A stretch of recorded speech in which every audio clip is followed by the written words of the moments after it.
all men are created equal. I think most Americans would probably say that's true. But we immediately then are faced with the problem of what does that mean?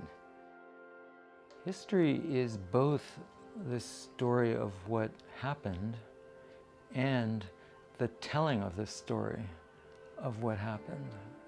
I feel like the endless appeal to me of a biographical approach to history is partly because I'm trying to see things from their point of view, and it has I think a philosophical and even anthropological component.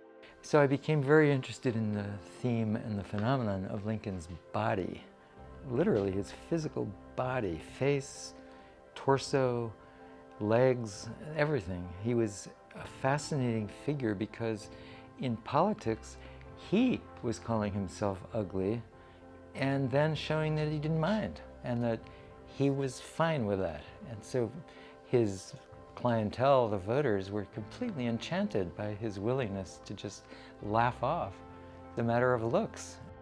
The deeper I got into it, the more I realized that the theme of the body helped us understand his ideas, his political ideas. The first major area of my book is to distinguish between black and white ways of being devoted to Lincoln and show how they intersect and separate.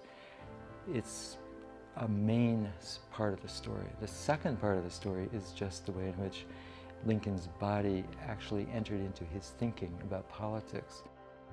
And the Dred Scott speech should be one of the great Lincoln speeches that everyone knows about, because he says in that speech, our whole goal as Americans is to perfect our ideal of equality and make it a reality. Not in our day probably, but someday. We have to discern the signs of the times, and every chance we get, we have to perfect that equality. And we can commit our lives to it as a truth.